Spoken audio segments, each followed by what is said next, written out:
Opa, estamos gravando. Para quem está nos acompanhando, Deus abençoe. Vamos estar orando, gente. Ora alguém por nós aí para a gente estar começando o nosso estudo. Senhor amado, Pai querido, te agradecemos, Deus, por essa manhã, por mais esse domingo, Pai, na tua presença. Obrigado, Deus, por todos os livramentos, Senhor, até aqui, Pai. Obrigado por guardar as nossas vidas e das nossas famílias, Senhor. Pai, te pedimos que o Senhor venha falar conosco, Deus, não aquilo que queremos, Deus, não aquilo que venha massagear, Senhor, o nosso ego, Deus, mas que o Senhor venha falar, Deus, aquilo que está no teu coração, Deus, para nos ajustar, para nos acertar, para nos consertar, Senhor, para que um dia, Pai, possamos estar contigo aí, Senhor. Pai, eu te peço, seja, Senhor, presente nessas palavras e que o Senhor venha gerar mudança na vida de cada um aqui, Senhor. Sim, é o que eu te peço e eu te agradeço, Pai, em nome de Jesus. Amém. Jesus, amém. Vamos ler, vamos começar lendo lá de novo em Lucas 1.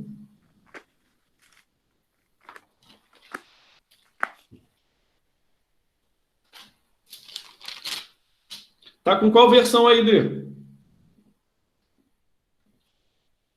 Tô com aquela não. Ah, tá. Tô com a da Fê. Então vamos todo mundo junto, vamos lá. Lucas 1, vamos do 13 ao 17. Aquela eu só tô quando eu tô com o celular do Renato, que aí eu pego o celular dele. Cadu chegou, Fernanda? E aí, pessoal? Paz, meu irmão. A paz, bom dia. Bom dia, pessoal. Bom dia, Diogo. Bom dia, Diogo. Lucas, capítulo 1. Lucas 1? É.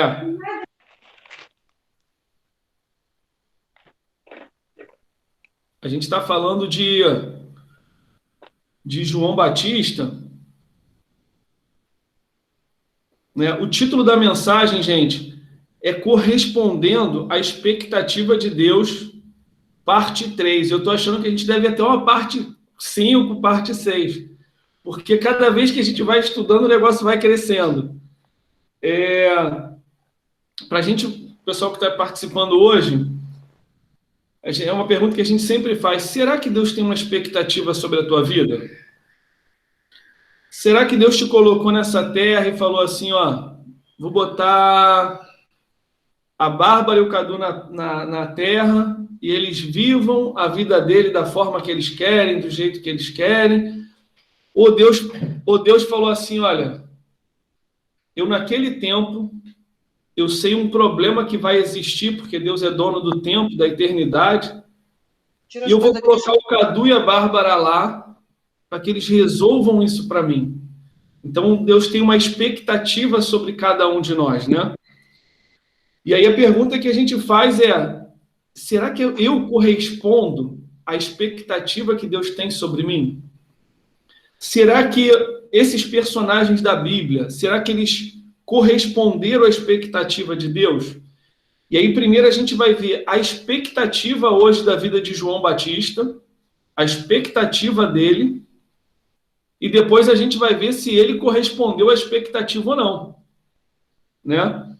Então, vamos começar aí a leitura. Lucas 1, versículo 13 ao 17, por favor.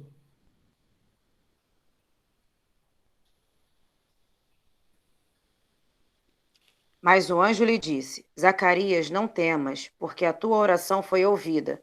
E Isabel, tua mulher, dará à luz a um filho, e lhe porás o nome de João. E terás prazer e alegria, e muitos se alegrarão no seu nascimento. Porque será grande diante do Senhor, e não beberá vinho, nem bebida forte, e será cheio do Espírito Santo, já desde o ventre de sua mãe. E converterá muitos dos filhos de Israel ao Senhor seu Deus. E irá diante dele no espírito e virtude de Elias, para converter os corações dos pais aos filhos e os rebeldes, à prudência dos justos, com o fim de preparar ao Senhor um povo bem disposto. Disse então Zacarias ao anjo, como saberei Até o 17, tá bom? Ah, tá. Então a gente vê aqui algumas expectativas a gente sabe que nesse tempo, João Batista não estava nem no ventre ainda, né? João Batista não estava nem no ventre de Isabel ainda, quando Deus anunciou a Zacarias quem seria João Batista, né? E aí eu separei algumas coisas aqui, ó, que a Fernanda acabou de ler. Que João Batista seria grande diante do Senhor, que João Batista não beberia vinho, nem bebida forte, que ele seria cheio do Espírito Santo e que ele converteria muito dos filhos de Israel ao Senhor, seu Deus. Essa seria a característica dele. E aí vamos abrir agora em Mateus capítulo 3.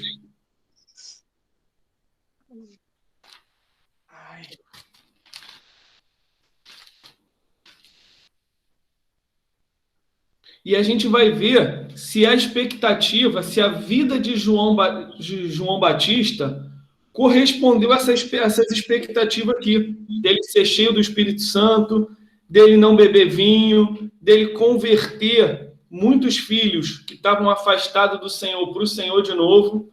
Então vamos aí, Lucas 3, do versículo 1 ao versículo 12. Lê aí, Diogo, pra gente. É Lucas ou Mateus? Desculpa, Mateus. Mateus o quê? 3, do 1 ao 12. Gente, rapidinho, tem algum microfone aberto e tá dando interferência aí. Vê se é o meu. Não. Já tava dando quando o Alexandre tava falando um pouquinho. Será que é o meu? Não Deixa sei. eu fechar aqui. Eu vou fechar. Você vai ler, Diogo. É do 3 ao quê? Do 3? Do 3 ao 12. 3 Não, é capítulo 3. É do 1 ao 12, desculpa. Tá, beleza. Naqueles dias apareceu João Batista pregando no deserto da Judéia. Ele dizia... Espera rapidinho, Alexandre.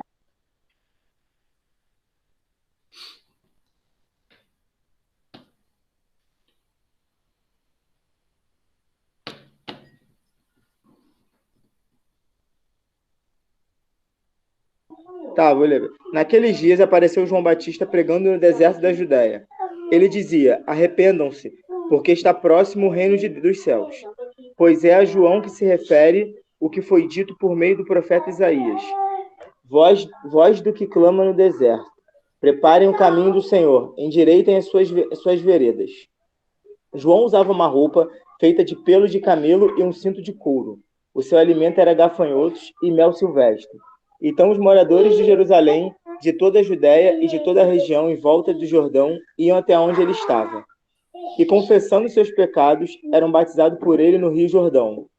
Quando João viu que muitos fariseus saduceus vinham ao seu batismo, disse-lhes, raça de víboras, quem deu a entender que vocês podem fugir da ira que está por vir?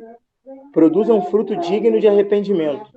E não pensem que podem dizer uns aos outros, temos por pai Abraão, porque eu afirmo a vocês que Deus... Tá dando interferência do Diego aqui? Cara, não é muito difícil. Não, pode ir, vai. Tá dando para ouvir? Tá? Eu tô no qual? Tá, temos por pai Abraão, porque eu afirmo a vocês que Deus pode fazer com que destas pedras surjam filhos a Abraão. E o machado já está posto à raiz das árvores. Portanto, toda árvore que não produz bom fruto é cortada e lançada ao fogo. Eu batizo vocês com água, para arrependimento, mas aquele que vem depois de mim é mais poderoso do que eu, do qual não sou digno de carregar as sandálias.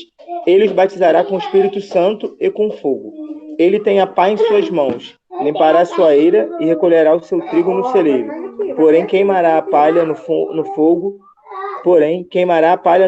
que nunca se apaga. Aí. Então, assim, vamos lá. Aqui começou o ministério de João Batista. E ele vinha com aquela proposta, né? A expectativa de Deus era que ele convertesse o coração de muitos que estavam afastados, que ele fosse cheio do Espírito Santo, que ele não bebesse vinho e que ele seria grande diante do Senhor. E aí a gente vê aqui no versículo 1 e 2 que ele começa e já correspondendo à expectativa de Deus. Ele já começa pregando. Naqueles dias apareceu João Batista pregando no deserto da Judéia e dizia: arrependei-vos, porque está próximo o reino dos céus. Então, não é que João Batista estava lá gritando, arrependei-vos, arrependei-vos, não é. Ele pregava em cima das escrituras. E o tema da pregação dele era arrependimento. Então ele pregava sempre sobre arrependimento, sobre coisas erradas que tu está fazendo. Se arrependam porque tu vai ter que prestar conta.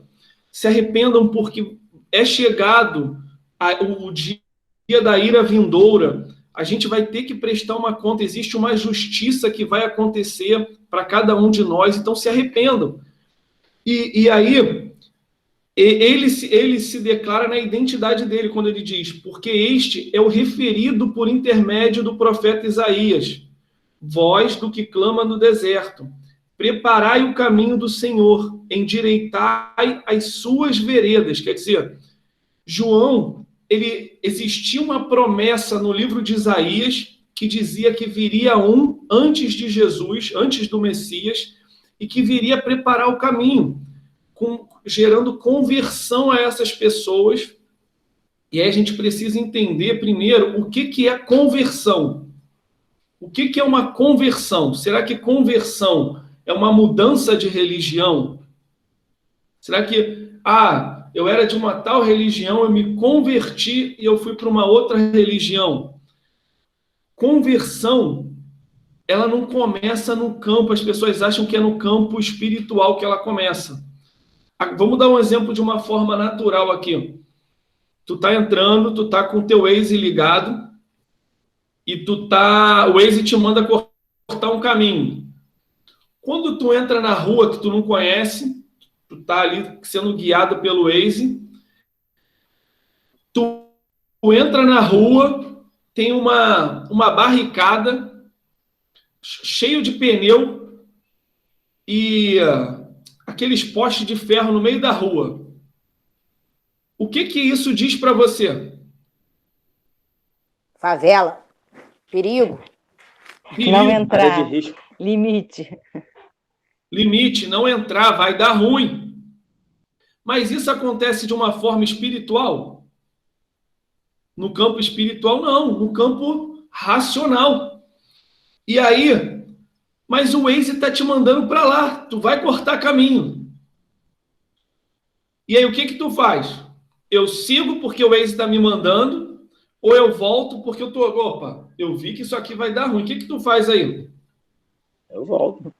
Volta. Essa é o super-herói que vai entrar ali mesmo. Isso, vai dar ruim. Vai dar ruim. Essa é a conversão. A conversão é quando tu entende. Por isso é que eu falo, gente, que a conversão ela não é por um sentimento. Porque tem pessoas que pensam assim, que a conversão ela é por um sentimento. Caramba, outro dia eu fui no culto, sou do mundo, tô no pagode, tô nisso, tô naquilo outro, e de repente me chamaram para ir num culto. Cara, eu fui nesse culto. Olha, mas eu saí de lá leve, porque eu senti uma coisa, sabe? Eu chorei, mas aí tu pergunta assim, mas tu chorou por quê? Eu não sei. Deu a vontade de chorar. Se ele não souber o porquê que ele está chorando, mexeram na emoção dele, mas não mexeram na razão. Dá para entender? E a conversão, ela não é emocional, ela é racional. Quer falar, Cadu?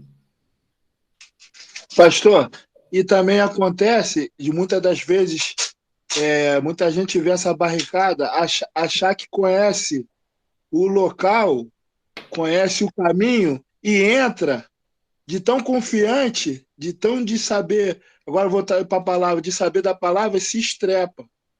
Porque achando que conhece o local. E lá já passou tanto tempo que lá naquele local que ele achou que conhece, mudou. Mudou de pessoas, mudou Também tem pessoas. isso. Verdade, Aí Cadu. se estrepa, né? Se estrepa, trouxe. É verdade. Porque a coisa pode ter mudado. A palavra de Deus, e aí tu trouxe um ponto bom para a gente colocar. A palavra de Deus, ela não muda. Deus, quando ele se apresenta como mesmo o Deus de ontem, o Deus de hoje e o Deus de sempre. A palavra não muda. Mas a forma com que é feita, e a gente vai ver aqui hoje, que é interessante o que tu falou, que a gente vai estudar isso, que realmente, no passar do tempo, mudaram a forma e se estrepam. Se eu pegar essa Bíblia aqui e mudar a forma, eu vou me estrepar. E a gente vai ver isso. Muito interessante o que tu falou. Por isso é importante de sempre estar estudando também a palavra, né? É isso. O estudo da Bíblia ela é frequente na nossa vida. Ela não pode ser, já li a Bíblia, acabou, já estudei, acabou. Não, é diário, né? É o nosso alimento diário, né? A palavra. Isso. E o grande problema é que as pessoas, assim... Pastor? Oi. A palavra vai ser sempre a mesma, mas a abordagem em cada pessoa tem que ser diferente. No Cadu, eu tenho que falar o evangélico na linguagem atual. Na Bárbara, eu tenho que falar outra linguagem que ela vem entender a palavra de Deus. A palavra é a mesma, mas a abordagem é diferenciada, dependendo da pessoa. Não sei se estou falando besteira. Não, tá certo. Porque o importante de tudo é entender. Se não houver entendimento, não há conversão.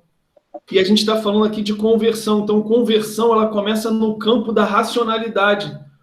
Vou dar um exemplo. Um cara que vai pregar na cadeia. Irmão, o cara tem que falar a linguagem que essa galera entenda. E aí, às vezes, ele vai falar umas palavras chulas que pra gente aqui vai te ofender. Mas para aqueles caras, tipo, dar um exemplo, uma coisa mais natural aqui. Eu acho engraçado o pastor Erivelto que ele tem uma fala que, cara, com Jesus o papo é reto. Se eu falar isso com o pessoal da alta, nego, não estou entendendo. Papo é reto, que papo é reto? Mas tu chega na comunidade, todo mundo entende. Meu irmão, papo é reto. É sim, sim, não, não. Então, assim, a gente precisa, e a conversão é isso. Se a gente não entender a verdade, o que Satanás tenta fazer é tirar a gente da verdade. Se a gente não entende, e é importante a gente entender. E aí, a fala que é dita, a forma com que é pronunciada, não importa. O importa é que o evangelho seja pregado e entendido. Porque quando Jesus disse lá, conhecereis a verdade e a verdade vos libertará, ele está dizendo, tu só vai ser liberto se você entender, porque é quando tu conhece a verdade. Então, tu vai conhecer da tua forma, mas a verdade ela é uma só. E a gente precisa entender a verdade. Então, aqui... Alexandre, mas só um comentário que a Adriana até falou, só que, assim, para mim, né, que não tem costume, o problema é você entender. Às vezes eu leio a mesma coisa e não consigo entender. Assim, não, mas... da Bíblia, mas aí eu leio, eu não entendo às vezes, é muito... Às vezes você sempre pega uma ideia de princípio, né? Você fala, lê com princípio, mas, cara, cadê esse princípio que o Alexandre fala? E eu não consigo achar, eu leio ali... Vai começando... Mas, Diogo, isso é normal, até para mim hoje em dia, às vezes eu não consigo entender o que as pessoas entendem. Eu falei, meu Deus do céu, ou eu sou muito cabeçudinha, ou o negócio é esquisito. Eu tô captando, cadê esse princípio? Eu fico pensando, eu falo, cara, não vou achar esse princípio. Mas a gente, cada leitura, o pastor pode me corrigir, cada leitura que você fizer da Bíblia vai ser tipo vai esclarecer o teu entendimento, você vai se aprofundar cada vez mais você lê, você vai mais se aprofundar. Eu estou falando isso por conta própria, porque eu, para ler, eu tenho que ler várias vezes para poder entender. E mesmo assim, eu gosto muito de conversar com pessoas que o conhecimento da pessoa, o entendimento da pessoa esclarece o meu conhecimento, o meu entendimento, entendeu? Então, isso facilita muito, assim, para mim, que eu tenho uma certa dificuldade. Mas se a gente não fizer isso, a gente não tem como entender, né? Se a gente não ler, Se a gente se bloquear nisso, a gente não tem como entender. Aí a gente não lê, acha que é coisa nossa, mas é uma coisa, eu acho que é uma coisa tão natural isso, eu acho que é para todo mundo, né? Essa dificuldade, né? Eu acredito Não, que seja, né? mas aí, Adriano, o que é bom fazer? Anota e pergunta depois. Entendeu? Mas anota. E assim, não fica sem esclarecimento, cara, porque tem que esclarecer. O que eu fiz ontem, te mando logo no WhatsApp, É isso aí. porque eu acho que depende muito do que a pessoa passa. Como eu não tenho muito entendimento, se alguém pregar de uma forma diferente, eu vou falar, beleza, isso aqui é o caminho, talvez. Eu não, mesmo lendo, eu não consigo ter muito discernimento ainda, né?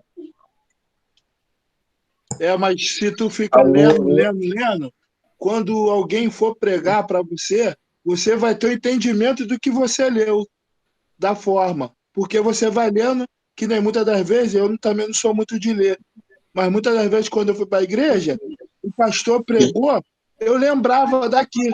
Eu não gravo o versículo, o capítulo, mas olha, eu já li isso aqui, já vi isso aqui em algum lugar. Que aí tu vai começar a lembrar, porque tu já leu bastante, se tu ler mais ainda, então, quando alguém falar, o teu pensamento já vai, tua mente já vai logo associar. Leva lá. É isso, entendeu? Quer falar, Reinaldo?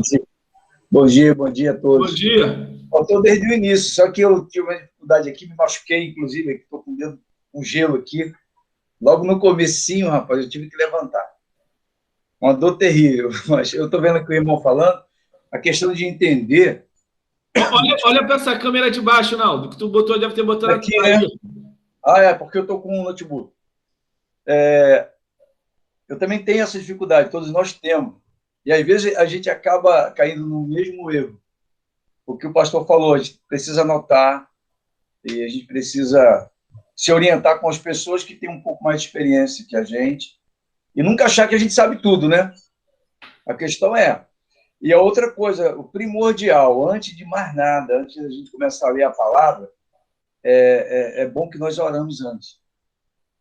Verdade. Pedindo orientação ao Espírito Santo para nos dar discernimento, para abrir a nossa mente, porque às vezes a gente vai ler a palavra, a gente quer uma resposta imediata daquele momento que nós estamos vivendo, mas o Espírito Santo fala, não, mas não é meu tempo agora, é o teu tempo, é você que está achando que é o meu tempo. Então fala, Senhor, esclarece, me dá essa força, eu preciso agora. E aí você vai ler a palavra de Deus e certamente ela vai te dar um entendimento. Isso acontece muito comigo, né? Pode ser uma experiência individual, posso estar falando algo que só serve para mim? Não, acho que serve para todos, né, pastor? Mas a gente precisa, sim, anotar umas coisas que deram certo, a gente vai anotando aquela experiência que nós tivemos com Deus. É isso. Não, muito aí, bom. Bom dia para todo mundo aí. Olha só, vamos pegar essa chave, gente. Eu quando eu sempre dei aula de escola bíblica, eu sempre orientei as pessoas a fazer o seguinte: compra um kit igreja. O que é o kit igreja? Você tem a sua Bíblia. Olha a minha Bíblia como é que está aqui. Rabisca a tua Bíblia toda. Pinta. Eu, quando o negócio é brabo... Aqui, ó. Não sei se dá para ver essa pintura de vermelho aqui. Porque um dia, eu lendo isso aqui, a gente vai ver. Isso aqui é quando Satanás ele vai tentar Jesus e a gente fica marcado nas 3 tentações.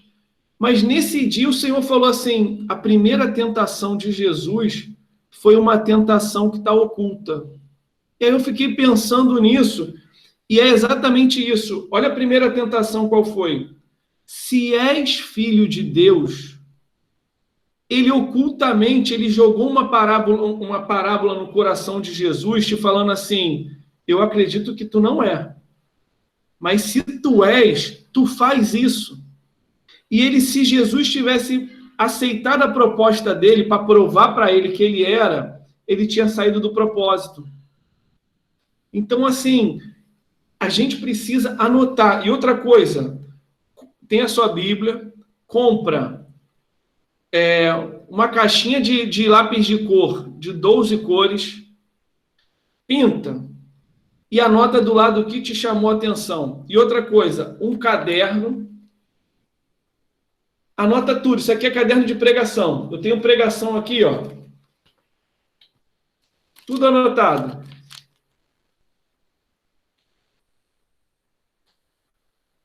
Por quê? Porque faz você gravar. Faz você, assim, eu estou escutando uma pregação de alguém, eu estou anotando.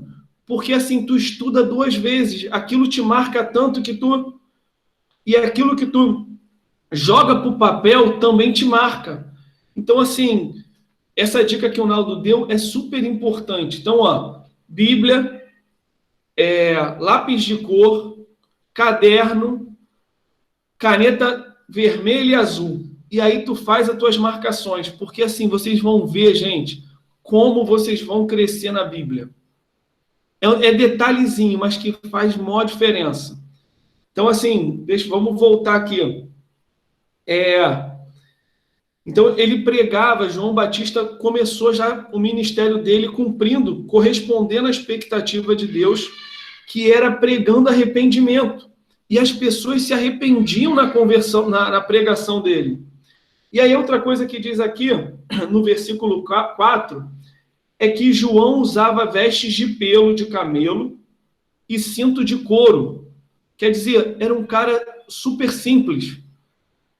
A roupa que dava no meio do deserto, porque ele estava no deserto da Judéia, e ali tinha criação de ovelha, cabrito, aquele couro ele fazia de roupa.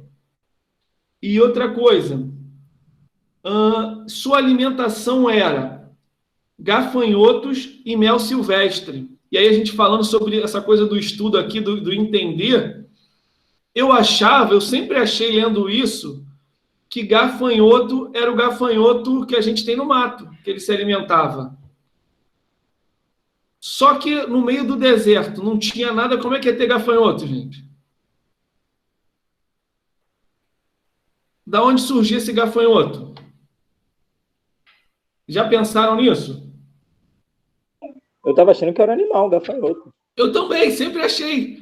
Mas aí, estudando hoje, eu fui descobrir que gafanhoto é uma planta. Depois eu vou mandar o videozinho para vocês. É uma planta que ela dá nessa área da Judéia, que ela tem uma semente dentro, como se fosse a tamarina, mais ou menos, e que é muito rica em proteína. Olha que coisa interessante.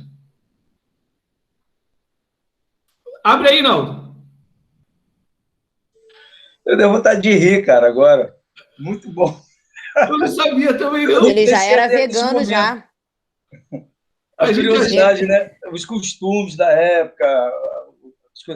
Porque tem pregador, cara, que até simula o cara comendo gafanhoto. Imagina você comendo gafanhoto e tomando um pouquinho de mel. Enfim, aí tu... Porque o chinês come o gafanhoto literalmente, né? Então, eu imaginei por causa da China mesmo. Aí deu China, vontade os de rir. orientais comem gafanhoto, eu falei, deve ser gafanhoto. Mas aí...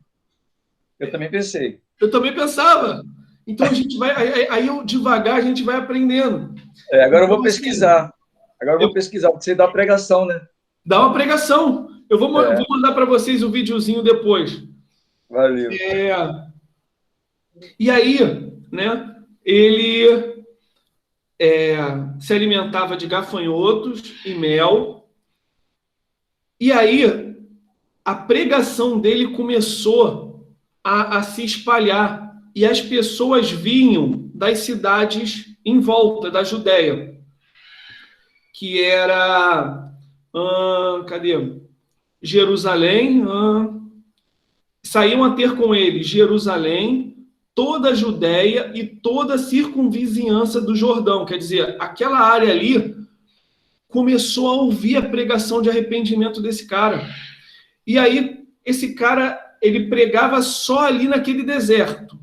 E as pessoas vinham ter com ele. Quer dizer, a pregação de João Batista marcava tanto o coração que a pessoa saía e anunciava também. E aí, quando chegava nessas cidades que falava, cara, a gente precisa mudar mesmo, e vinha trazendo as pessoas iam chegando e iam se arrependendo, vendo a pregação dele. Então, a gente vê que ele essa parte, já as duas partes, né, de não beber vinho, porque ele não se alimentava de vinho, e ele era cheio do Espírito Santo, e ele convertia. Então, João Batista, logo de início, ele já começa a corresponder à expectativa de Deus. tudo que o Senhor sonhou para a vida de João Batista era, né? E aí ele, no versículo 6, ele começa o batismo, que aí a gente precisa entender o que é o batismo. E eram por ele batizados no Rio de Jordão, confessando os seus pecados. Então, o que é o batismo? O que vocês entendem de batismo? O batismo é isso. O que é o batismo para vocês?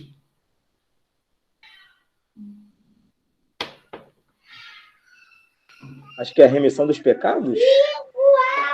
Remissão dos Purificação, pecados. né? A purificação, o reconhecimento do nosso pecado. Reconhecimento. E aí... Fala aí, Naldo. E é uma ordem de Jesus também, né? Jesus até fala, arrependei-vos, né? Se batizar. Inclusive, ele se batizou para dar esse exemplo, embora ele não tenha pecado. Mas é uma ordem, né? A Soninha está falando aqui. Para mostrar para os homens o antes dele e depois dele, né? É arrependimento, né? Só que aí é que está. O batismo, ele está relacionado, primeiro, ao entendimento do teu erro. Você entendeu que o caminho que tu está indo é errado, você se arrepende. Então, vamos voltar lá para aquela cena. O Waze está me mandando ir naquela rua. A rua tá babada lá, tá ruim. O que a conversão faz? Cara, se eu continuar, eu vou morrer. Ele joga ré, manobra o carro e vai na direção contrária. Então, o batismo, ele significa que você entendeu que você ia numa direção que não é a direção de Deus e você decide por você, porque o batismo não é que decidem por mim, tu tem que se batizar, Diogo, hoje, amanhã tu tem que se batizar. Não. É você entender e você falar, cara, eu quero ser batizado. Mas você quer ser batizado para quê? Eu quero ser batizado porque eu quero ter uma nova vida em Cristo. Então você manobrou o carro e tu pegou a direção contrária. E aí você assume essa nova direção. Isso é o batismo. Então o batismo ele não é no campo da emoção, no campo da espiritualidade. O batismo é no campo da razão. Eu preciso ser batizado porque a partir de hoje eu não quero viver a vida que eu vivia mais. Eu quero ir para uma nova direção. E aí a gente para analisar, porque muitas pessoas se batizam e por não entender que o batismo é dentro desse campo da razão, são essas pessoas que se batizam hoje e daqui a 5 anos saem da igreja. Por quê? Porque elas não assumiram, elas não entenderam que aquele batismo foi uma decisão dela de tomar uma nova direção na vida. Então, o batismo é uma coisa muito séria. É uma coisa assim, a partir de agora, eu assumo que eu quero mudar a direção da minha vida e seguir a direção certa, que é a direção que Jesus ensina. É só isso. Você decidiu isso e você quer viver, eu quero assumir isso. Está pronto para ser batizado. É que nem casamento. Teve uma... Desculpa. Pode falar. Pode falar, não. Teve uma época que teve assim, uma sequência grande, né, de batismo lá na igreja que eu frequentava. E o meu garoto tinha, acho que 10 anos, 11 anos, talvez. E ele falou, pai, eu quero me batizar. Aí eu falei, você quer se batizar? Que legal, cara. Pô, que decisão importante essa, né? Mas você sabe o que significa o batismo? Bem, ele achava bonitinho, a pessoa ia ser imergido na água, aquela encenação toda. Mas ele não entendia o que era o batismo. E assim, uma criança de 10 anos, talvez ela não entenda bem o que é o batismo, né? Então, hoje ele tem 14 anos. Se eu chegar para ele hoje e falar assim, você quer ser batizado? Ele pode falar para mim, pai, por que eu tenho que ser batizado? Para quê? Não é isso? Ele vai indagar. Mas eu tenho certeza que mais tarde ele vai chegar, ele mesmo vai falar, eu quero ser batizado. Amém. Ele vai tomar essa direção. Então a gente, às vezes os pais ficam empolgados, não, quero que meu filho seja batizado, vai daquela empolgação, e é como você falou, é questão da razão, não da emoção. Isso aí. Naquele momento, ele ia na emoção. Se eu falasse sim, ele ia ser batizado, né? Se eu não tivesse uma experiência espiritual, eu poderia falar, pô, que legal, meu filho vai ser batizado, olha que ótimo, que decisão linda, uma criança com 10 anos. Daqui a pouco ele vai virar, pai, o que é aquilo mesmo? Nem ele vai saber. Verdade. E eu não expliquei para ele por quê. Isso aí. Hoje eu tenho maturidade para explicar para ele, caso ele queira tomar essa decisão. Mas já está com 14 anos. O de 24 já, o Alexandre sabe, já se batizou, né? Já está com quantos anos? 12, 13? Quando se batizou? Não lembro. Ah, ele tinha uns 15, 15, 15 anos. É. Mas aí ele fez aquela Foi dele mesmo. você quer mesmo? Quer? Então, o quê? É isso, isso e isso. Entendeu? Entendi. Enfim, é isso, gente. Não, é isso aí. Porque Eu tenho medo de falar demais, porque eu sou muito... Então, a minha dúvida é assim, eu ainda acho muito complicado essa parte de batismo, porque eu ainda estou muito da religião católica, né? E aí eu sempre entendo que quando eu me batizasse, eu seria pagão, alguma coisa assim, Deus não me reconhecesse, tem essa ideia. Então, eu não consigo entender. Por exemplo, se Deus voltar hoje, eu não sou batizado dessa forma, que Deus, eu não vou ser reconhecido como Deus, qual a importância do batismo, assim? Quer dizer que eu não me reconheci ainda? Eu tenho essas dúvidas. Não. O ladrão da cruz. Eu sempre associo isso, ele não era batizado, né? Ele não foi batizado. A salvação, ela não é pelo simbolismo do batismo, é por você crer. É como Jesus disse lá para Nicodemos, falou, olha, assim como a serpente foi levantada no deserto, é necessário que o Filho do Homem seja levantado. Então, se você crê nele, você já é salvo. Só que o batismo, Diogo, aí, na nossa caminhada de fé, o batismo, ele é uma, como o Naldo falou, não é uma simbologia, ele passa a ser algo que marque a sua vida pela sua decisão. Dá um exemplo, a criança no catolicismo ela é batizada, mas o que ela entende de razão? Entende? Não tem razão para a criança ser batizada. Eles têm um outro argumento. O catolicismo acredita que é melhor a gente salvar antes, porque pode morrer morrer ali na infância e não ser salva. Não, a salvação é por entendimento, né? João 3,16 diz que Deus amou o mundo de tal maneira que deu seu Filho unigênito, para que todo aquele que nele crê não pereça, mas tenha vida eterna. Então, por um ato de crer. Mas, assim, no teu caso, eu quero me batizar, mas tu quer se batizar para quê? Que é o que o Naldo falou. Eu quero me batizar porque eu entendi. Como Jesus se batizou, ele não precisava se batizar. A gente vai ver isso também. Que Jesus não precisava se batizar, mas ele fez por quê? Porque eu quero mostrar como é o caminho. E o batismo passa a ser algo de você para Deus, não é de você para a religião. É você fazendo como se fosse um casamento entre você e Deus e falando assim, a partir de agora, eu quero entregar a minha vida e viver de acordo com a tua vontade. Entendeu mais ou menos? Então, vamos lá. Aí, vamos lá. Vamos seguir aqui. Vendo ele... Aí tá. E eram por ele batizados no Rio Jordão, confessando os seus pecados. Então, as pessoas eram batizadas naquele tempo, confessando o pecado. Então, ela chegava lá e falava assim para João Batista, olha, eu quero me arrepender, eu estou arrependido. Mas tu está arrependido por quê? Porque eu estava em adultério contra a minha esposa, contra a minha família. E João Batista, você está arrependido mesmo? Você quer mudar? Eu quero mudar, eu não vou fazer mais isso.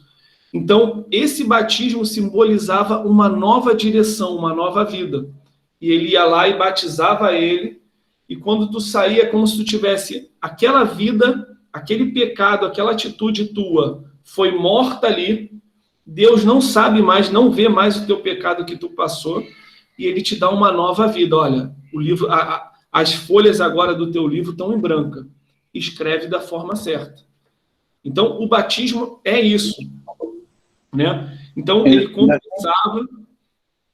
Desculpa, ainda tem um exemplo do Filipe e o eunuco, né? Ele não entendia nada quando o Filipe começou a falar do plano de salvação. Aí o eunuco vira para Filipe e fala, mas o que é necessário para que eu batize?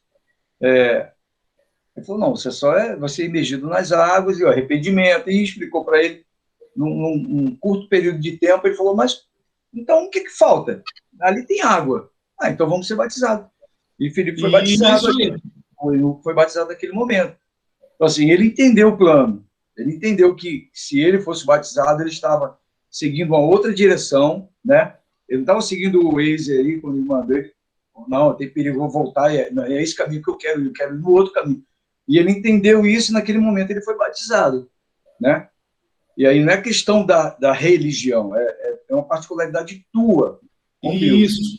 É você e Deus tomar essa decisão. Perfeito, é isso aí. Perfeito. E aí no versículo 7, diz assim, vendo ele, porém, que muitos fariseus e saduceus vinham ao batismo, disse-lhes, raça de víboras, quem vos induziu a fugir da ira vindoura? Então, olha que coisa interessante. Quando estava o povo vindo, a pregação era arrependimento. Arrependei-vos, e ele trazia uma palavra sobre arrependimento. Quem eram os fariseus e os saduceus? A gente precisa entender isso. Fariseus. Fui pesquisar também, gente. Fariseus. Era uma pequena seita dos judeus, cerca de 6 mil pessoas, conhecidos por sua rigorosa fidelidade aos exatos pontos cerimoniais. Então, os fariseus eram quem? Eram aquelas pessoas que, olha que coisa interessante, que seguiam o livro sagrado, que buscavam, oravam, jejuavam. Esses eram os fariseus. E eles eram pessoas que eles tinham a regra muito, muito rígida. Então, esse copo tem que estar na mesa tal para que isso seja de Deus. E a coisa só podia ser daquele jeito, daquela forma. Então, eram pessoas da alta. Eram como se fossem líderes religiosos. E o nome fariseu significa os separados. Eles se achavam tão santos, tão separados, que eles se rotulavam, né? Os separados. Nós somos essa outra parte aqui. Nós somos os separados. E aí, vamos abrir aí, vamos lá rapidinho em Mateus 15, para a gente ver o que Jesus fala sobre eles. Mateus 15, versículo 1. Vamos do 1 ao 9 aí.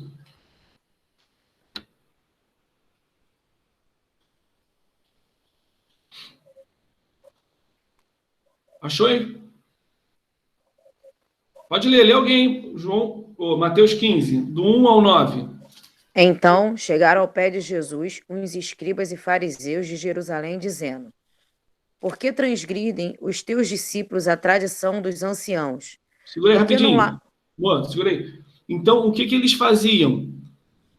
Eles tinham a tradição como a forma correta. Mas a correta não é a palavra. Eles já tinham, vocês vão ver que eles já tinham adulterado uma palavra e a tradição é que imperava. Segue aí, Fernanda. Ele, porém, respondendo, disse-lhes... Não, volta um pouquinho. Por que transgridem os teus discípulos a tradição dos anciãos? Porque não lavam as mãos quando comem pão? Ele, porém, respondendo, disse-lhes: por que transgredis vós também o mandamento de Deus pela vossa tradição? Porque Deus ordenou, dizendo: honra teu pai e tua mãe, e quem maldisser ao seu pai ou sua mãe, que morra de morte. Mas vós dizeis: qualquer que disser pai ou mãe, ou a mãe, é oferta ao Senhor, o que poderia aproveitar de mim, esse não precisa honrar nem a seu pai, nem a sua mãe. E assim invalidasse pela vossa tradição o mandamento de Deus. Hipócritas, bem profetizou Isaías a vosso respeito, dizendo: este povo honra-me com os seus lábios, mas o seu coração está longe de mim. Segura aí. Não, desculpa, vai o 9, perdão. mas em vão me adoram, ensinando doutrinas que não são preceitos, que são preceitos de homens. Isso E aí. chamando... Até aqui? Aí, segura aí. Então, olha só. Olha o que eles já tinham adulterado da palavra. Eles criaram uma regra que se você fosse honrar teu pai e tua mãe com algum bem, e se você falasse assim, não, essa oferta eu vou dar ao Senhor, tu tava livre de honrar teu pai e tua mãe com os bens. Deu para entender mais ou menos? Tipo, eu ganhei na Mega Sena e eu podia ir lá e comprar uma mansão para minha mãe. E aí eu chego e falo para ela assim, não, mãe, não vou te dar nada, porque isso que eu vou ofertar à senhora, eu vou ofertar para a casa do Senhor, e não vou ofertar nada para a vida da senhora. E aí eles diziam que se fosse por isso que você estava apto, estava liberado de dar o dinheiro para tua mãe, de comprar a casa para tua mãe. E aí Jesus vira para ele e fala para eles assim, ó, hipócritas, e assim invalidastes a palavra de Deus por causa da vossa tradição. Quer dizer, essa regra que vocês criaram invalida a palavra de Deus, porque a palavra de Deus lá em Êxodo 20 diz, honra teu pai e tua mãe. Então eles criaram um jeitinho de dar uma banda no pai e na mãe e falar que ia dar para o Senhor para não fazer para o pai e para a mãe. Olha a tradição. E Jesus sabia, e Jesus confronta eles. Hipócritas, bem profetizou Isaías a vosso respeito, dizendo, este povo honra-me com os lábios, mas o seu coração está longe de mim. Então, eles tinham forma, gente, que esse aqui é o grande problema e é meu grande medo hoje dentro das religiões. A gente tem forma, mas e a nossa essência? Tu vê que eles se escandalizam, os fariseus se escandalizam aqui, porque os discípulos não lavam a mão para comer. E a coisa tinha que ser metódica, tinha que ser certinha. Tem que lavar as mãos para depois tu pegar o pão, para depois você se alimentar. E os discípulos não, metiam a mão no pão. E aí Jesus, se a gente seguir mais um pouquinho, Jesus vai falar assim, ó, e tendo convocado a multidão, lhes disse, ouvi e entendei. Não é o que entra pela boca o que contamina o homem, mas o que sai da boca. Isto sim contamina o homem. Então, aproximando-se dele, os discípulos disseram, sabei que os fariseus, ouvindo a tua palavra, se escandalizaram. Ele, porém, respondeu, toda planta que meu Pai Celestial não plantou será arrancada. Gente, é muito sério. Sabe, brincar com a palavra de Deus é coisa muito séria, cara. Deus está falando que vai ser arrancado. E aqui, deixa-os, são cegos, guias de cegos.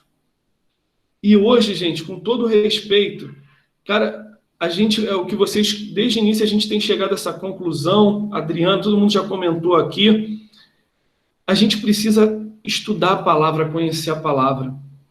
Porque, gente, tem muito guia cego guiando cego. Gente, olha, tem igreja hoje que tu pode fazer tudo porque tu vai ser salvo, porque Jesus te ama. Tem igreja que os homossexuais são os pastores da igreja. Isso tudo são guias cegos. E se a gente não conhecer a palavra, a gente vai entrar nessas ondas aí. É a onda que tudo pode. Não, pastor pode estar no 4º casamento, 5º casamento, porque não tem problema nenhum. Não, você tirar um pouquinho aqui na tua empresa, não tem problema nenhum. Só que existe um Deus, cara, que a gente precisa ter a certeza disso, que a gente vai prestar conta de cada dia da nossa vida. E não tem jeitinho, não. Só tem 2 caminhos, a porta estreita e a porta larga. Não tem essa... E a minha porta? Não existe.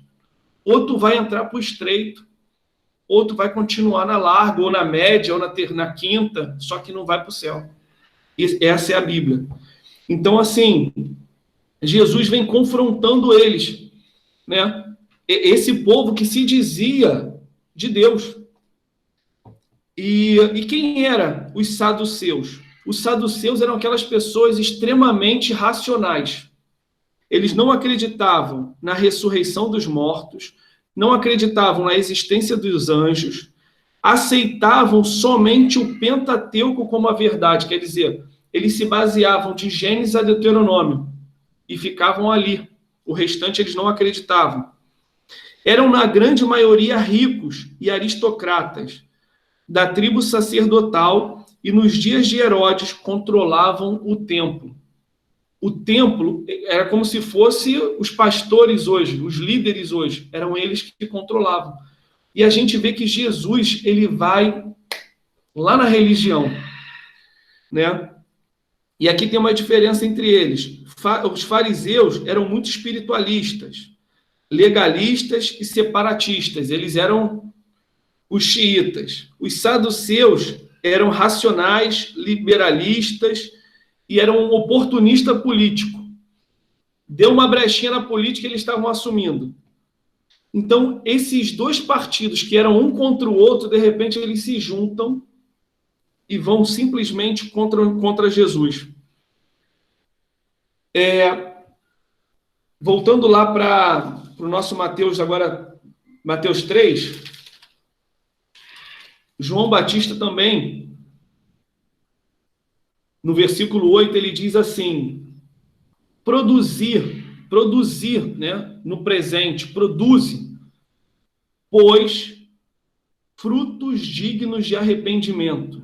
Ele chama eles de raça de víboras e fala assim, ó, é vocês que precisam também mudar a direção e voltar à essência, voltar ao que é certo. Produzam esses frutos, frutos de arrependimento. E não comecei a dizer entre vós mesmos, temos por pai Abraão, porque eles pegavam isso como resposta, como verdade. Não, não. O nosso líder é Abraão, é o nosso pai na fé é Abraão. E aí ele diz, porque eu vos afirmo que destas pedras Deus pode suscitar filhos a Abraão. E aí vamos lá. Já está posto o machado à raiz das árvores. Toda a árvore, pois, que não produz bom fruto, é cortada e lançada no fogo. Então, a expectativa de Deus aqui para a vida deles é anunciada por João Batista. A expectativa é que vocês deem bons frutos. Porque toda árvore que não dá bom fruto é cortada e lançada no fogo. Aí ele vem... Aí ele sabe a identidade dele. Eu vos batizo com água para arrependimento. Mas aquele que vem depois de mim é mais poderoso do que eu, cujas sandálias não sou digno de levar. Ele vos batizará com o Espírito Santo e com fogo. A sua pá ele a tem na mão e limpará completamente a sua eira. Recolherá o seu trigo no celeiro, mas queimará a palha em fogo inextinguível. Então, sem querer aqui, João Batista fala da parábola do joio e do trigo. E ele está falando de dentro da igreja. Eu mostrei para a Adriana a diferença do joio e do trigo. Eu, sem falta, eu mando para vocês daqui a pouco. O joio e o trigo, Diogo, se tu pegar o capim e o mato, são idênticos. Idênticos. Eu vou mandar daqui a pouco para vocês. Idênticos. Mas quando tu pega o joio, tu pega o trigo e tu amassa assim, a palha vai voar e vai ficar as sementes do trigo, que estão dentro do trigo. O joio é igualzinho, mas quando tu pega a palha, ele não tem semente dentro. Quer dizer, a essência, a verdade não está dentro do joio, mas está dentro do trigo. E Jesus aqui, e João Batista aqui, ele está confrontando o joio. Cara, dá para você se tornar trigo. Só precisa botar a essência dentro de você. E hoje, assim, a gente vê hoje o nosso caminhar aí, a instituição Igreja Brasileira, a gente vê tanta coisa que tu fala assim, cara, tem muito joio. E a gente lutar, cada um de nós, para ser trigo. Eu não posso viver uma vida que eu acho que eu tenho que viver super. Não, eu tenho trigo dentro. E qual é a minha essência? A minha essência é que eu vou morar no céu. A minha casa, o meu carro, tudo vai ficar aqui. Isso aí não tem valor nenhum para o reino do céu. Mas a nossa vida, a nossa atitude tem valor para o reino de Deus. E é a nossa essência. Então, a gente precisa produzir esse fruto de arrependimento, né? Já está anunciado aqui. E aí vou procurar ver com vocês agora o que Jesus fala a respeito de João Batista. Será que João Batista, com tudo isso aqui que ele fez, será que ele cumpriu o propósito? Vamos abrir em Lucas 7 aí. Lucas 7, 24.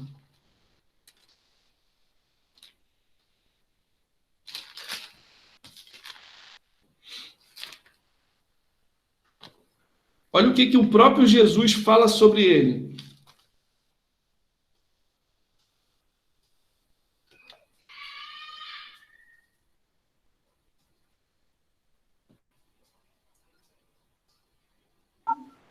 Sete, 24? Isso, pode ler aí. Quando os mensageiros de João se retiraram, Jesus começou a dizer ao povo a respeito de João: O que vocês foram ver no deserto? Um caniço agitado pelo vento? O que vocês foram ver? Um homem vestido de roupas finas? Os que se vestem bem e vivem no luxo moram nos palácios reais. Sim, o que foram ver? Um profeta? Sim, eu lhes digo e muito mais do que um profeta. Este é aquele de quem está escrito: Eis que envio adiante de você o mensageiro, o qual preparará o caminho diante de você. E eu lhes digo, entre os nascidos de mulher, ninguém é maior do que João, mas o menor no reino de Deus é maior do que ele. Todo o povo que ouviu, e até os publicanos reconheceram a justiça de Deus, tendo sido batizados com o batismo de João. Mas os fariseus e os intérpretes da lei rejeitaram, quanto a si mesmo o plano de Deus, não tendo sido batizados por ele. Aí. Então, assim, aqui, né, a gente vê que existe um plano para a gente mesmo. O batismo é um plano de Deus, é uma vontade de Deus para cada um de nós. Para quê? Para que a gente se arrependa, reconheça o caminho errado, se arrependa e assuma esse caminho do batismo. O caminho do batismo é um caminho de uma nova vida. Eu quero assumir isso para mim. Então, como eu ia falar, o batismo é como se fosse um casamento, gente. O grande problema do casamento hoje é que muita gente casa sem saber o que é casamento. Então, como o Naldo falou, de não permitir que o filho dele fosse batizado naquele momento, por quê? Eu sei que você ainda não está pronto. Você precisa amadurecer dentro de você para você assumir isso. E o problema hoje é que a gente acha que as pessoas vão casar sem estar pronta. As pessoas não têm noção do que é o casamento. E o casamento, tu só tem uma chance. Para Deus, não é para os homens não, para Deus, a chance é única. Ah, mas eu escolhi e depois eu vi que estava errado. É até o final. O voto que tu fez diante de Deus, né, é um voto que até que a morte me separe. Então, quem pode me separar? Só a morte. Ah, e se eu me separar? Tudo bem, tu está levantando o espírito da morte para a tua vida. É o que as pessoas não têm noção do voto que fazem. Tu fez um voto diante de Deus, tu falou para Deus assim, ó, eu estou jurando que a partir de hoje eu vou viver junto com essa mulher, eu vou viver junto com esse homem, até que a morte me separe. Se você se separou antes, qual é o direito que tu tem de acordo com o contrato que tu assinou? A morte. E aí as pessoas falam assim, não, mas eu conheço um monte de gente que se divorciou e não morreu. Procura ver se não morreu sentimentos familiares, procura ver se não morreu finanças, procura ver se não morreu integração entre filhos e pais, sabe? É uma coisa muito séria. A gente precisa entender que o voto que a gente fez diante de Deus, ele dá autorização para Satanás reivindicar o direito dele também. Satanás chega para Deus e fala assim, Senhor, lembra que ele casou e ele falou diante do Senhor, que até que a morte separe, eu quero entrar na vida dele, porque ele está me chamando. O espírito da morte, eu tenho que invadir lá a casa dele. Então, é uma coisa muito séria casamento para a gente levar nessa banalidade toda. Entende? Então, assim, a gente precisa viver essa verdade aqui. Ah, eu não sabia disso quando me casei, eu não sabia disso. Então, tu está sabendo. Ah, mas eu venho de um outro relacionamento. Então, a partir de agora, é esse entendimento que a Bíblia te dá. E a partir de agora, é como se fosse um novo batismo, é viver o que é certo. Então, assim, e aí Jesus fala para ele aqui, ó, que saístes a ver? Que saíste a ver no deserto? Quer dizer, vocês saíram da tua casa para fazer o que no meio do deserto? Um homem, um caniço agitado pelo vento. Gente, isso aqui tem uma forma muito forte também em cima dessa frase aqui. Ele fala tanto no plano natural quanto no plano espiritual. Tipo, o que vocês saíram para ver? Uma coisa insignificante? Uma coisa que é um mato sendo dobrado pelo vento? É isso que vocês saíram para ver da tua casa? Vocês andaram quilômetros para chegar ali, para ver essa coisa simples? É isso? Jesus está tipo fazendo uma sátira para eles. É isso? Só que no mundo espiritual ele está dizendo assim, olha, essa palavra vento no hebraico significa espírito. Então, o que vocês saíram para ver foi um ser que se dobra ao vento do espírito. Olha a profundidade da coisa. João era esse que era humilde de coração. Um caniço agitado pelo vento, quer dizer, aquele que se dobra com o vento. Que saístes a ver? Um homem vestido de roupas finas, ele não tinha luxúria nenhuma em roupas. O que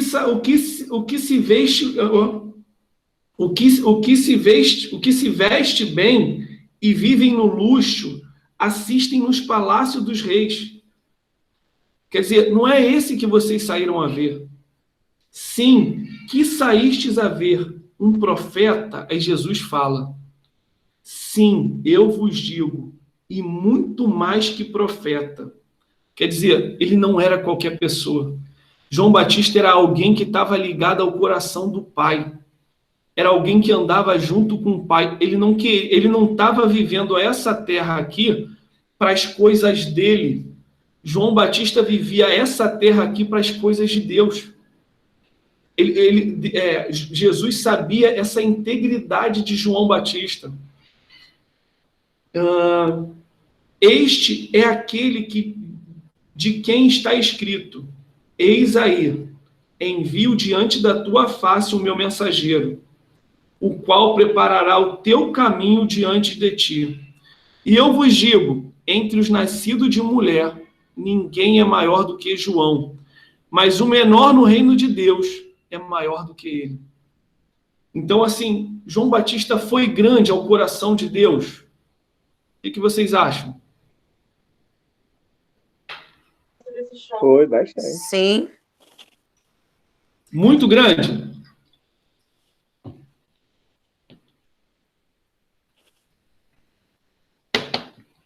Mas um homem desse... Ele fala que ele foi o maior, né? Entre nascido de mulher, o maior, então não tem outro maior que João Batista. Entende? E aí, olha que coisa forte. Mas quando a gente para... Agora vai mexer o coração.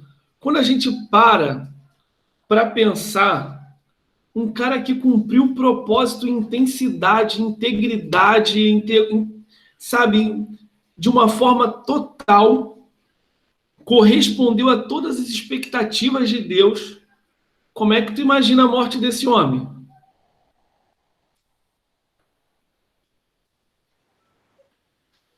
De boa, né? De- Fez tudo de bom, pô. Não é? O cara, Diogo, o cara que foi isso tudo, meu irmão, tinha que dar uma flutuada antes, uma coisa sobrenatural. Agora vamos ver o que aconteceu com a vida de João Batista. Vamos em Mateus 14.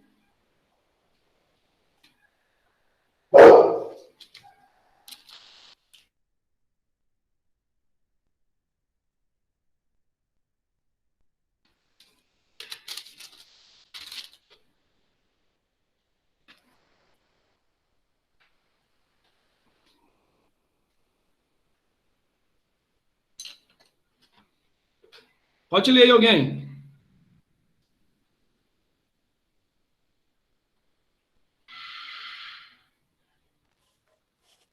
Naquele tempo, ouviu Herodes, o tetrarca, a fama de Jesus. E disse aos seus criados: Este é João Batista, ressuscitou dos mortos, e por isso estas maravilhas operam nele. Porque Herodes tinha prendido João e tinha-o manietado e encerrado no cárcere por causa de Herodias, mulher de seu irmão Filipe. Porque João lhe dissera: Não te é lícito possuí-la. E querendo matá-lo, temia o povo, porque o tinha como profeta. Festejando-se, porém, o dia natalício de Herodes, dançou a filha de Herodíades diante dele e agradou a Herodes, pelo que prometeu com juramento dar-lhe tudo o que pedisse. E ela, instruída previamente por sua mãe, disse: Dá-me aqui num prato a cabeça de João Batista. E o rei afligiu-se, mas por causa do juramento e dos que estavam à mesa com ele, ordenou que se lhe desse. E mandou degolar João no cárcere, e a sua cabeça foi trazida num prato e dada à jovem, e ela o levou à sua mãe. E chegaram os seus discípulos, e levaram o corpo e o sepultaram, e foram anunciá-lo a Jesus. Aí. Então, assim, o cara que chega lá, confronta o rei e fala que o governador e fala que ele traía o irmão dele adulterando com a mulher do cara. E aí esse cara doido para matar ele, no dia do seu aniversário faz a festa lá, a mulher, a jovem vem dançando e ele fala: olha, tu me pede qualquer presente que hoje eu te dou. A miserável vai pedir logo a cabeça de João Batista. Por que ela pediu a cabeça de João Batista?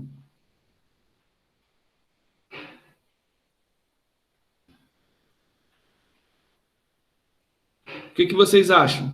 Ela podia pedir qualquer coisa, gente. Porque ele se negou a ela? Ele? Será? Se negou a ela queria alguma coisa com ele não quis, foi isso? Ou pelo, Não. sei lá, não sei, não. Alguém aí? Fala aí, Naldo. Ele falava a verdade, sei lá, apontou que Por aí. que ele traía. Na verdade, a menina ela foi até um instrumento usado pela mãe, né? Com rancor, com ódio, com raiva, porque João sabia do que estava acontecendo ali. Ele estava dando um conselho como um sacerdote, né? Como um homem de Deus. Mas a pessoa não queria aceitar isso, né? Quem não é de Deus não vai aceitar, né? E aí, talvez tenha sido por isso, né? Essa menina foi induzida por essa maldade da mãe. Então, foi isso? Gente, não.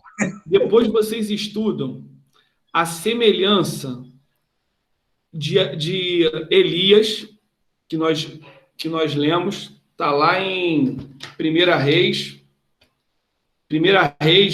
versículo 17, 18, capítulo 17, 18, mais ou menos, mas no 18 fala bem. Vocês vão ver a semelhança da história de Elias com a história de João Batista. Lembram que é anunciado que João Batista viveria no poder de Elias, na ousadia do espírito de Elias? E esse espírito é o espírito que vem da parte de Deus. Esse espírito é o espírito que vive com a verdade, que anda com a verdade. E essa verdade, ele não se dobra. Tu vê lá que Acabe, lá em Reis, Acabe era o rei. E a mulher dele, que é Jezabel, é que tinha ódio mortal de Elias. Por quê? Porque Elias chegou acusando ela também. Então, o espírito profético, a palavra profética, ele é uma palavra que declara a verdade, declara pecado, ele anuncia pecado. E ele manda se converter, se converte. Só que esse espírito chamado Jezabel, que é um espírito que tenta calar a voz profética, esse espírito, ele tenta calar a verdade, porque a verdade salva, a verdade cura, a verdade transforma. Então, a intenção do espírito de Jezabel, que não é a mulher, é uma entidade demoníaca, é calar a verdade da igreja. E hoje, esse espírito atua dentro das igrejas, porque ele tenta calar a verdade, mudar a verdade, transformar a história da palavra, a palavra verdade, e ela adultera a palavra. Então, esse espírito precisa ser confrontado pela voz profética. Então, assim, João, ele não se dobrou, ele não mudou a história. Podia falar assim, não, mas eu já sei que tu mudou, Herodes, tu não tá pegando mais ela não, tu já mudou, me deixa sair daqui. Não, ele foi até o final. Pode arrancar minha cabeça, mas você vai para o inferno. Isso é adultério. Isso Deus não aceita. Então, assim, aí para a gente fechar, abrem lá em Salmo 116. Alexandre, reforça aquilo que eu falo. Na Bíblia eu só vejo, para quem segue a palavra, o negócio é estreito mesmo. O negócio é estreito.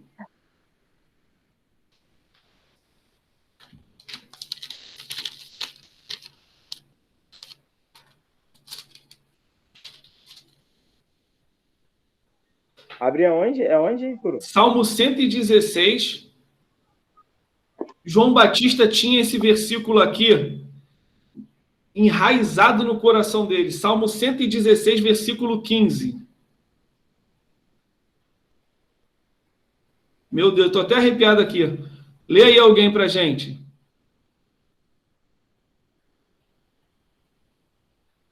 Preciosa é a vista do Senhor, a morte dos seus santos. Lê uma outra versão aí. Tá igual, Fernando? Naldo, tua versão tá igual? Qual é? Qual é? Salmo 116, versículo 15. Salmo 116? Isso. Mas como é que é Salmo 116? Ah, o capítulo 116, tá. Tô longe ainda. Vai aí.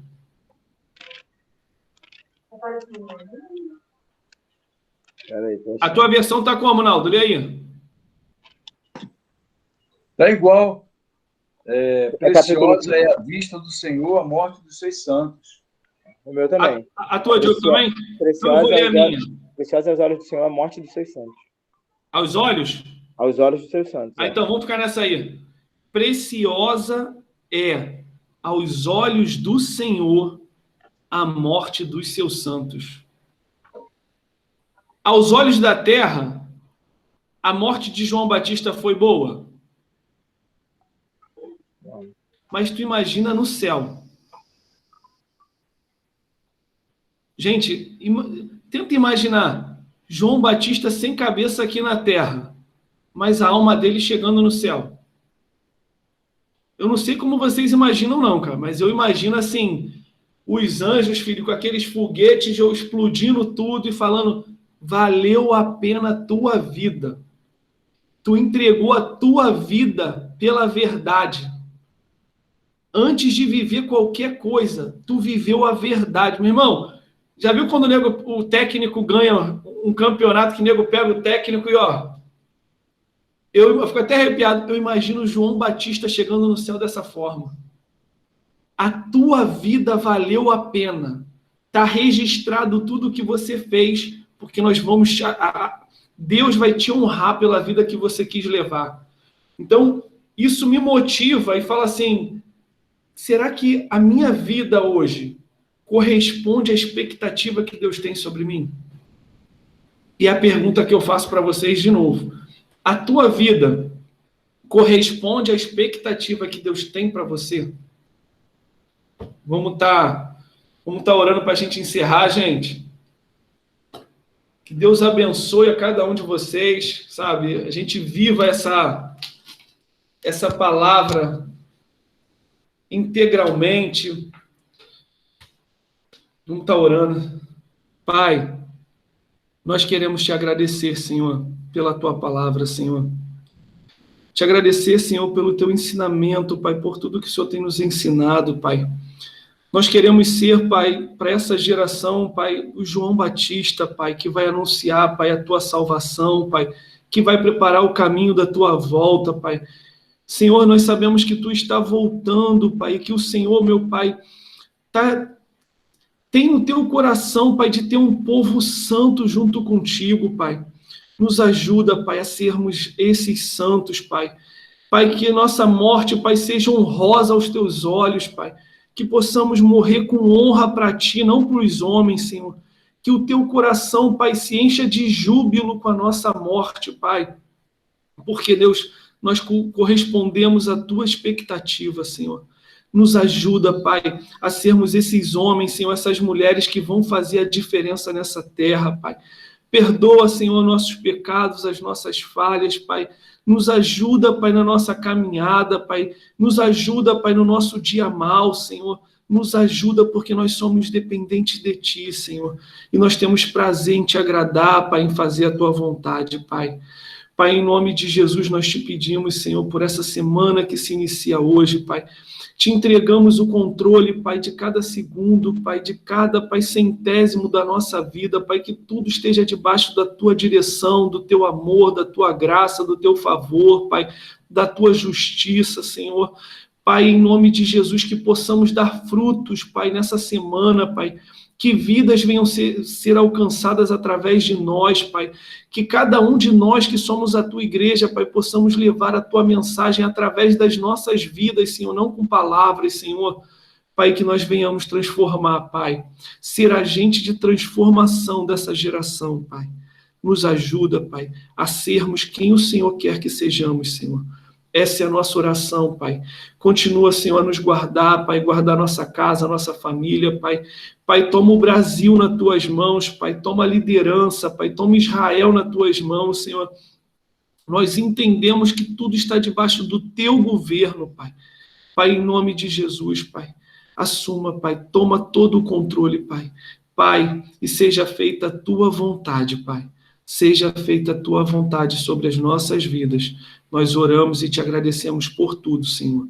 Em nome de Jesus. Amém e amém. Gente, Deus abençoe.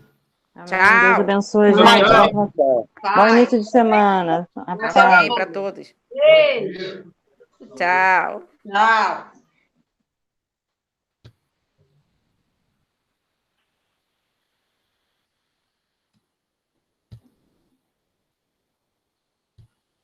Falar sobre a Batista.